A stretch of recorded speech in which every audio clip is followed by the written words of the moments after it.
This photo, posted on Snapchat, was the last time anyone heard from 24-year-old Sydney Loof. Sydney Loof. Sydney Loof. Sydney Loof. Loofe's disappearance. Sydney Loof. Sydney Loof. Sydney Loof. Sydney Loof.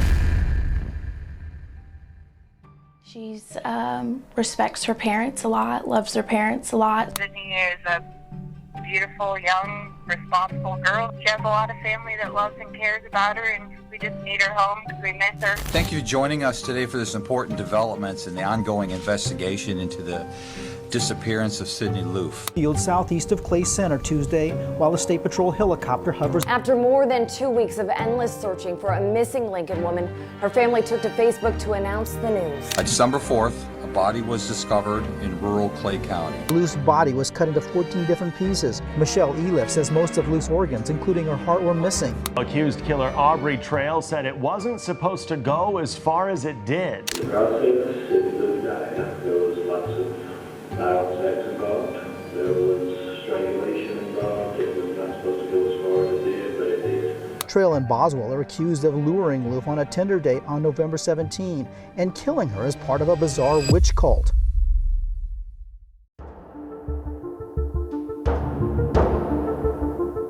In November 2017, Sydney Loof goes on a Tinder date with another woman and disappears without a trace. What follows is a whirlwind of events, a car chase, a sex cult, self-proclaimed witches, buzzwords that usually belong in novels, become a grim reality in this case.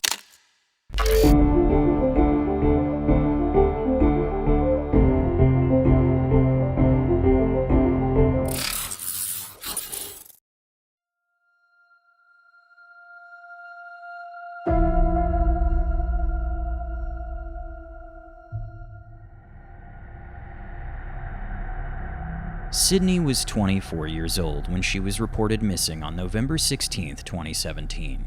She lived in Antelope County, Nebraska, and in her last message to her mother, she wrote that she had met a woman on Tinder and was going out on a date with her. The evening passed, but Sydney never checked in again. Her mother was already worried at this point. It wasn't until the next day, when Sydney didn't show up for work and her car was still parked in the driveway at home, that her mother's unsettling feeling was confirmed. Based on the message, her mother feared that Sydney might have fallen victim to catfishing.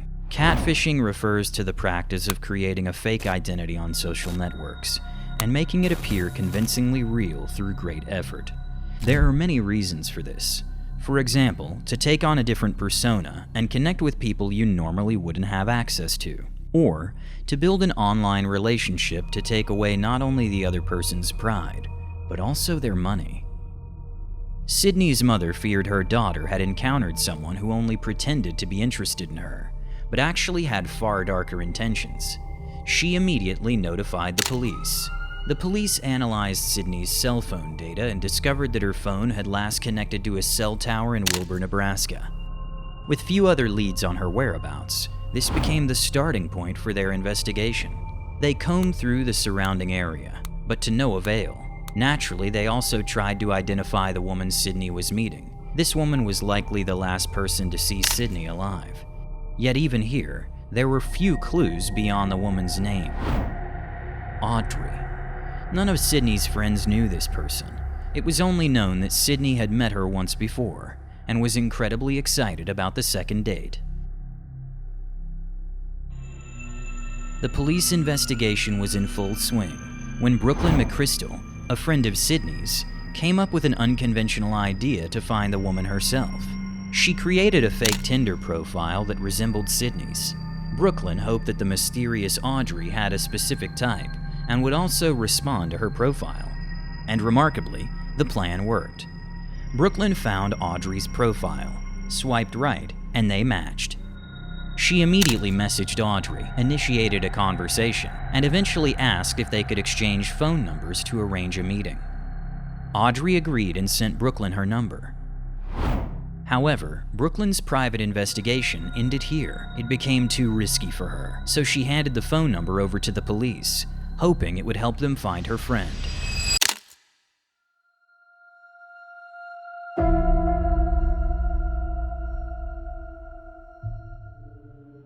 Using the phone number, investigators uncovered the true identity of Audrey. Behind the alias was a 23-year-old woman named Bailey Boswell. This discovery came on November 28, 2017, and from that day forward, Bailey Boswell was classified as a person of interest, the primary suspect. Further investigations revealed that Bailey had a boyfriend named Aubrey Trail. He also became a key focus of the investigation. When Aubrey and Bailey learned that they were being pursued by the police, they immediately fled and went live on Facebook. Good morning, Lincoln and Omaha and probably several other places.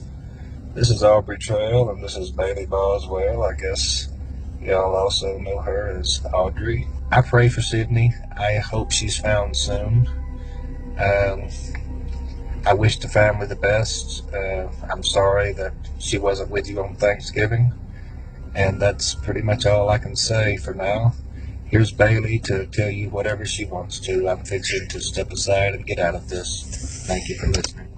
Hi, good morning. I'm Bailey, Audrey on Tinder, and a few other names because I have warrants, but this really isn't about me. This is about Sydney, and I'm just kind of want to tell you what I've already told the Lincoln police more than one time. I met her on a Tuesday. We drove around Lincoln, smoked, had a great time. We hit it off. I dropped her off at home, picked her up the next night at her house. We drove around, smoked again, made our way to my house where we smoked and I gave her a 1/4 ounce of some really good. I went to take her home and she asked me to drop her off at a friend's house, so I did so. I gave her my number. We were planning to go to the casino that weekend. I haven't heard from her since. I really don't even know what else to say. I've been seeing all this stuff on the news presses and the magazines and the news, and I guess I just want the family to know that I'm truly sorry and I didn't have anything to do with this, and I hope that Sydney is found very soon. She is a sweet, amazing girl. I hope also that Sydney's found soon. In their live stream, they claimed the police were trying to frame them because the investigation wasn't progressing. They insisted they were in contact with authorities and cooperating. Bailey also stated that she had indeed gone on a date with Sydney, but had dropped her off afterwards at a friend's house. She tried to deflect suspicion and repeatedly emphasized her innocence. But all of it was a lie. Meanwhile, the FBI became involved in the case. During a search of Bailey and Aubrey's apartment, investigators discovered that the walls in the living room had been cleaned with a chemical solution. Nonetheless, blood spatter was found. This led authorities to conclude that something terrible had happened to Sydney in that apartment. The search for Sydney intensified. By analyzing Bailey's cell phone data, investigators attempted to identify potential locations where her body might have been hidden. These sites were based on likelihood and systematically searched with cadaver dogs. On December 4th, 2017, the worst fears were confirmed. Sydney's body was found in Clay County, Nebraska. The search team stood at the edge of a field, scanning the area, when one of them spotted something protruding from the ground, as if she were pointing to her presence and contributing to solving her own murder. She was identified on site by a tattoo on her arm. Post-mortem examination revealed that Sydney's body had been dismembered into 14 parts. Her liver, kidneys, and lungs were missing and have never been found. Authorities were convinced that Bailey Boswell and Aubrey Trail had planned and carried out Sydney's murder because of their strange live stream on Facebook. This suspicion was supported by surveillance footage from a hardware store showing the two of them. The footage captured them filling a cart with various items, paying at the register, and loading the items into their vehicle. These items were likely used to dispose of Sydney's body in the way investigators ultimately discovered.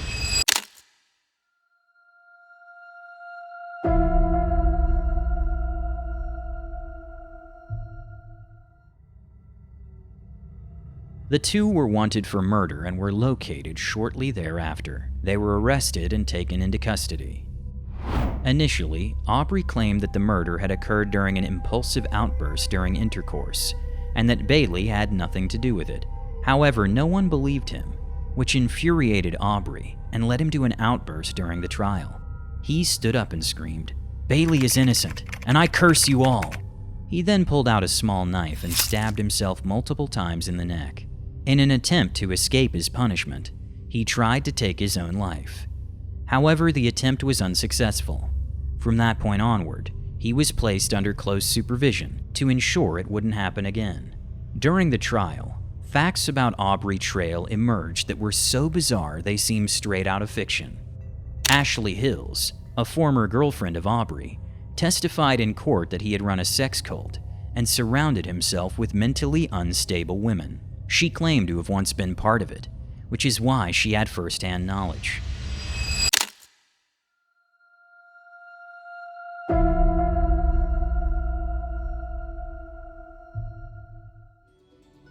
Before we continue, I'd appreciate a like or subscription. I try to research these cases as thoroughly as possible to provide you with good entertainment. Enough, let's get back to the video. Aubrey referred to the group as the Witches, with Bailey as the Queen Witch, the highest-ranking member in the bizarre hierarchy. The two would often casually talk about murder, torture, and their cult. Aubrey believed he was a vampire, could read minds, and could fly. It's hard to determine whether he genuinely believed these things, or just claimed them to present himself as something he wasn't. Ashley also testified that Aubrey had instructed her to kill another woman in the cult because, quote, she wasn't evil enough to be part of the group. Aubrey allegedly told Ashley that if she tortured the woman for 2 to 3 hours before killing her, she would gain more magical power and become a stronger witch. The witness did not carry out the murder, but her testimony was credible in court and became part of the verdict.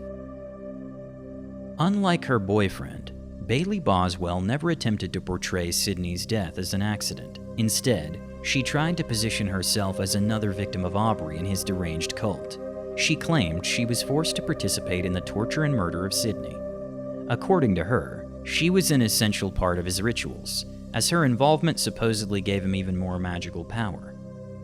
Ashley and the woman she was ordered to kill were both called to the witness stand. They testified that Bailey Boswell was the executor of her boyfriend's horrific acts and seemed to carry them out with enthusiasm. Ashley further reported that Bailey had expressed a desire to kill someone with acid and mentioned that all ritual murders should take place deep in the woods during a specific moon phase. When Bailey's belongings were seized, investigators found a notebook. It listed several names alongside attributes that Bailey and Aubrey had assigned to the women, things like healer or telepath. These were supposedly special abilities the women possessed, according to the cult leaders. With little evidence supporting Bailey's claims of being a victim, she was also convicted of murder. However, she received only a life sentence. Aubrey Trail, on the other hand, was sentenced to death 4 years later in April 2021. The court justified this decision by citing his cold, calculated, and brutal actions.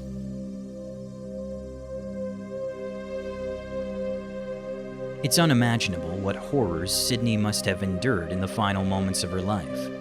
Do you think Bailey was truly just another victim of Aubrey? Let me know in the comments.